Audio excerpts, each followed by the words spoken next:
Selamat siang semuanya, perkenalkan nama saya Joyce dengan NPM 2231063. Pada kesempatan ini saya akan mempresentasikan secara singkat artikel saya yang berjudul Peran Teknologi AI dalam mendukung tenaga medis dan staf administrasi rumah sakit untuk pelayanan yang lebih optimal. Untuk bagian yang pertama yaitu adalah abstrak. Kecerdasan buatan atau AI mendukung tenaga medis dan staf administrasi rumah sakit untuk meningkatkan kualitas layanan kesehatan. Dengan metode studi literatur, penelitian ini menunjukkan AI dapat meningkatkan efisiensi operasional, akurasi diagnosis, dan personalisasi perawatan. Integrasi AI berperan penting dalam menciptakan pelayanan kesehatan yang lebih optimal di masa depan. Selanjutnya kita masuk ke bab 1, yaitu pendahuluan. Nah, AI adalah teknologi yang memungkinkan mesin meniru kemampuan kognitif manusia, termasuk pembelajaran dan penyelesaian masalah. AI telah merambat berbagai sektor kehidupan, termasuk sektor kesehatan, dan terus berkembang dengan cepat.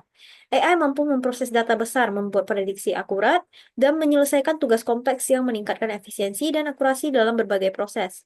Penerapan AI di rumah sakit berpotensi meningkatkan efisiensi operasional dan kualitas pelayanan kesehatan.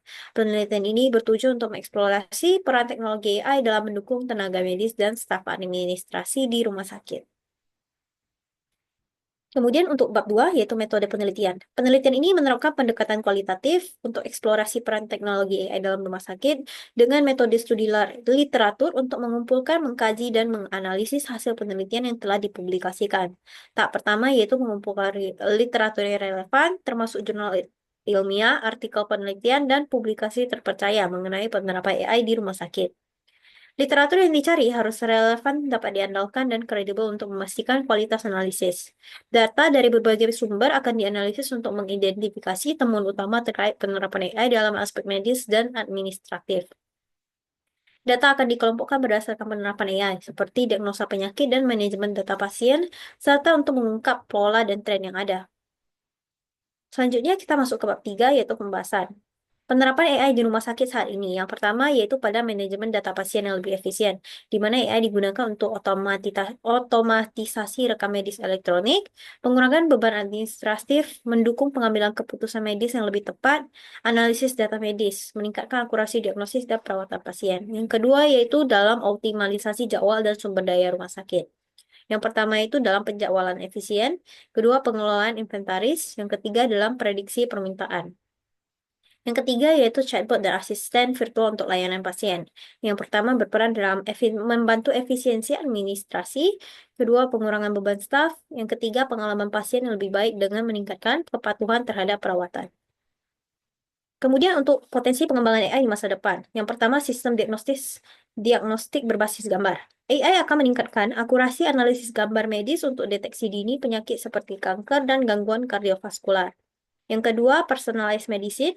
AI memungkinkan pengobatan yang disesuaikan dengan kebutuhan unik pasien berdasarkan data genetik, riwayat medis, dan gaya hidup. Yang ketiga yaitu robotika untuk bedah presisi tinggi. Robot berbasis AI akan membantu operasi dengan tingkat presisi tinggi dan kemampuan belajar dari data operasi sebelumnya. Yang keempat yaitu prediksi epidemi dan pencegahan penyakit. AI dapat memprediksi wabah penyakit lebih awal dengan analisis data medis, lingkungan, dan media sosial untuk tindakan pencegahan yang lebih cepat. Yang kelima yaitu asisten kesehatan pribadi. Wearable device berbasis AI akan memantau kesehatan secara real time dan memberikan peringatan dini jika ada risiko medis. Yang keenam yaitu pengelolaan rumah sakit berbasis prediksi. AI memprediksi kebutuhan fasilitas rumah sakit seperti jumlah pasien dan persediaan obat untuk meningkatkan kesiapan operasional. Yang ketujuh yaitu rehabilitasi berbasis AI. AI membantu menciptakan program latihan personal untuk mempercepat pemulihan pasien dengan memantau kemajuan mereka. Kemudian untuk kesimpulan, AI meningkatkan efisiensi dan kualitas pelayanan rumah sakit, mulai dari manajemen data, optimalisasi sumber daya, hingga telemedicine. Teknologi ini tidak hanya mengatasi tantangan saat ini, tetapi juga membuka peluang inovasi masa depan untuk menciptakan layanan kesehatan yang lebih efektif dan terjangkau. Baik, sekian dari hasil presentasi saya. Mohon maaf jika ada salah kata. Terima kasih.